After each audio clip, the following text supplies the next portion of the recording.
नमस्कार दोस्तों। कुछ हादसे ऐसे होते हैं जिसे कभी भुलाया नहीं जा सकता है। उसकी तबाही इतनी भयानक होती है कि उसका दर्द कई दशकों तक गूंजता रहता है। जी हाँ, आज हम लोग ऐसे ही एक दर्दनाक घटना के बारे में जानेंगे जिसे सुनकर आज भी पूरा भोपाल शहर कांप उठता है। ये घटना है 3 दिसंबर 1984 की, जिसे सुनकर आज भी भोपाल शहर रोता है। तो चलिए दोस्तों, आज हम पूरी जानकारी लेते हैं कि ऐसा क्या हुआ था जिसे लोग आज भी याद करके रोते हैं।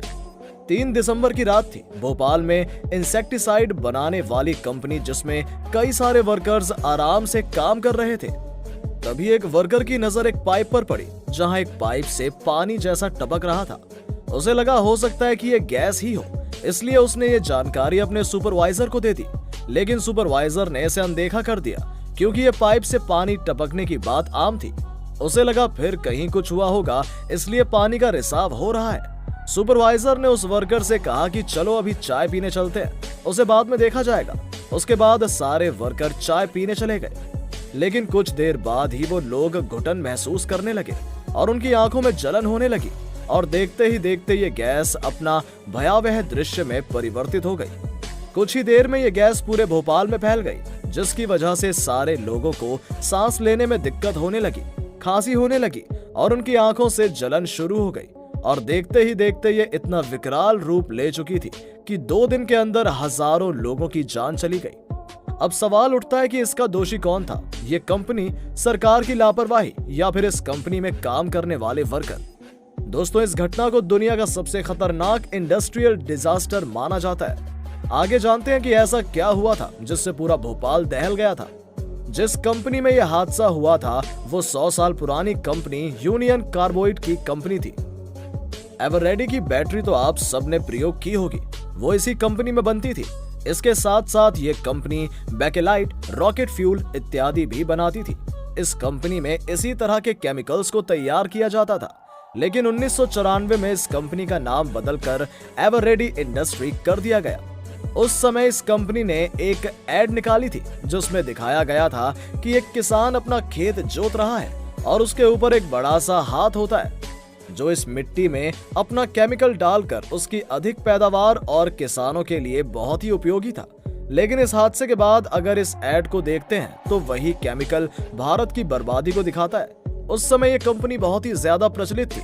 1969 में भोपाल में इंसेक्टिसाइड को बनाने के लिए कंपनी को खोला गया था। इस कंपनी में 7 बनाने का काम भी किया जाता था और इसे बनाने के लिए मिथाइल आइसोसाइनाइड और MIC का प्रयोग किया जाता था। उस समय MIC को विदेश से भारत में इंपोर्ट किया जाता था, लेकिन बाद में कंपनी ने डिसाइड किया कि MIC को इंपोर्ट करने के बजाय वो भोपाल में ही इसको बनाएंगे। अब यहीं से भोपाल के लिए बुरी खबर शुरू हो गई। इसके लिए सरकार ने ऐसी सारी कंपनी को एक नोटिस जारी किया जिसमें कहा गया कि ऐसे खतरनाक केमिकल्स बनाने वाली कंपनी को इवैक्यूएशन प्लान बनाना चाहिए, ताकि अगर गलती से भी ये गैस लीक हो तो भोपाल के लोगों को ये पता होना चाहिए कि इस स्थिति में उन्हें क्या करना चाहिए। लेकिन कंपनी ने इस तरह का कोई प्लान नहीं बनाया। इतना ही नहीं, कुछ साल के बाद एक वर्कर की MIC के एक्सपोजर होने के कारण उसकी मौत हो जाती है और इस पर ही कोई सवाल नहीं उठता है। ये कंपनी इसी तरह से लापरवाह रही और यहाँ से ये कंपनी एक अलग ही दिशा में जाने लगी, क्योंकि कुछ माह के बाद ही भारत में सेविन सस्ते दामों में मिलने लगी। इससे कई सारे कॉम्पिटिटर आ गए जो सेविन को कम दामों में ही उपलब्ध करवाने लगे। इसकी वजह से इस पर प्रेशर बना और इस कंपनी को भी पैसे कम करने पड़े। अब इसकी वजह से कंपनी के मुनाफे में काफी गिरावट आ गई। इसकी भरपाई को पूरा करने के लिए कंपनी ने लापरवाही दिखाना शुरू कर दी। पैसा बचाने के लिए हर जगह जुगाड़ का सहारा लेने लगे। अब अगर कहीं कोई पाइप लीक करती तो उसे रिप्लेस करने के बजाय उसकी मरम्मत कर दी जाती थी। इतना ही नहीं, कई सारे नॉन ट्रेंड और नए वर्कर्स को लाया गया जो कम सैलरी ले। इससे कई सारे वर्कर्स ऐसे भी थे जिनको किसी भी चीज के बारे में ज्यादा जानकारी नहीं थी। हालांकि उसमें से जो कुछ समझदार और पढ़े लिखे लोग थे वो इसके खिलाफ आवाज उठाने लगे, लेकिन उनकी बातों को ध्यान नहीं दिया गया। ये बात धीरे धीरे फैलने तो लगी थी, लेकिन इसका अंदाजा किसी को नहीं था कि आगे इतनी बड़ी दुर्घटना होने वाली है। जो वर्कर थे वो इस बात पर पहले ही चिंता जताया करते थे।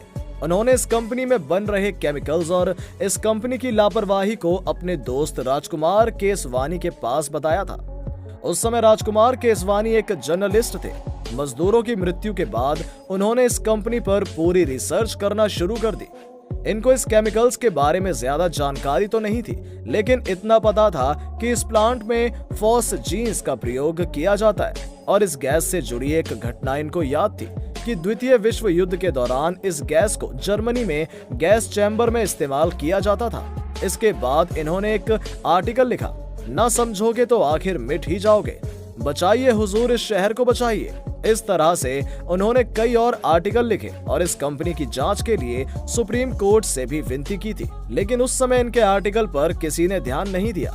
इन्होंने इस बात को हर जगह फैलाना शुरू कर दिया और इसकी भविष्यवाणी तक कर दी कि अगर इसे नहीं सही किया गया तो एक बहुत बड़ा हादसा हो सकता है। हालांकि 1984 में यूनियन कार्बाइड प्लांट MIC को मैन्युफैक्चरिंग करना बंद कर चुका था। इस टैंक में जो MIC बचा था उसे जरूरत के हिसाब से उपयोग में लाने के लिए रखा गया था। इस फैक्ट्री में 2 अलार्म लगाए गए थे, एक उसमें काम करने वाले लोगों के लिए और दूसरा वहां पर आसपास के लोगों के लिए लगाया गया था कि जब ऐसा कुछ महसूस होगा तो ये अलार्म बजाया जाएगा। अब कहानी शुरू होती है उस बर्बादी की रात की। 2 दिसंबर की रात थी। सारे लोग चैन की नींद सो रहे थे। सुबह के वर्कर चले गए, अब नाइट शिफ्ट वाले वर्कर आ गए थे।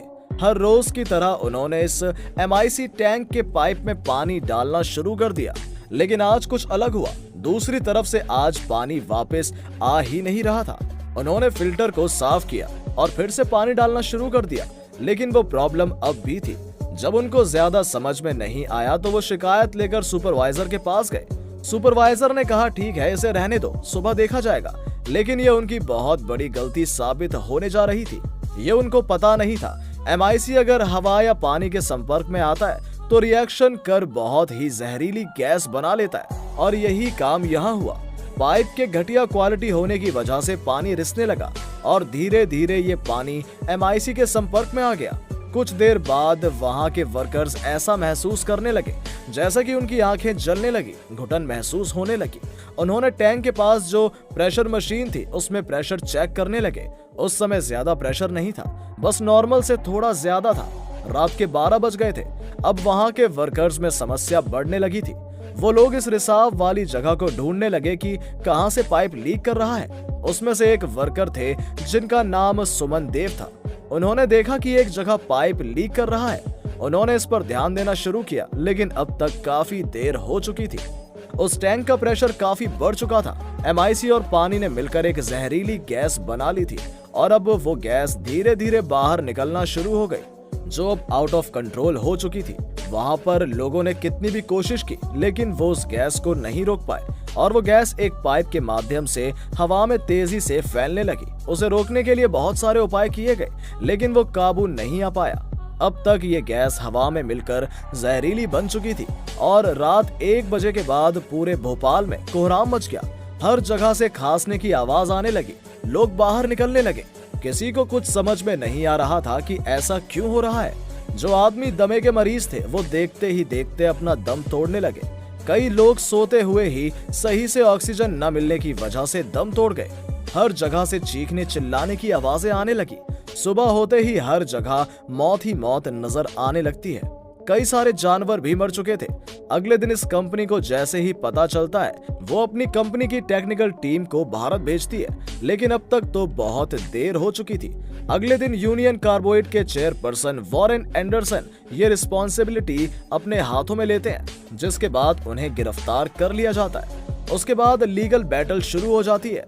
भारत सरकार और यूनियन कार्बाइड कंपनी अपने अपने इन्वेस्टिगेशन तेज करते हैं, लेकिन यहाँ पर ये दोनों एक दूसरे को दोषी ठहराना शुरू कर देते हैं। यूनियन कार्बाइड कंपनी कहती है कि इसमें भारत सरकार की लापरवाही थी, क्योंकि भारत सरकार ने हमें सेफ्टी डिजाइन में बदलाव नहीं करने दिया और इसमें कंपनी की गलती नहीं है, स्टाफ की लापरवाही की वजह से ये लीक हुआ है। जबकि भारत सरकार का कहना था कि इसमें वर्कर को सही से ट्रेनिंग नहीं दी गई, उनको सही से पूरी जानकारी नहीं थी, जिसके कारण ये टैंक लीक करने लगा।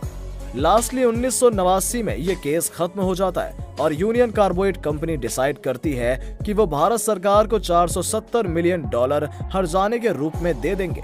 इसके बाद जिन लोगों की भी जान गई, उसके परिवार वाले प्रोटेस्ट करना शुरू कर देते हैं। वॉरेन एंडरसन की मृत्यु हो जाती है और यहाँ पर स्ट्राइक जारी रहती है। कहा जाता है कि हर्जाने के रूप में उन्हें कुछ पैसा तो मिल गया, लेकिन सही मायने में देखा जाए तो उनका हक नहीं मिला।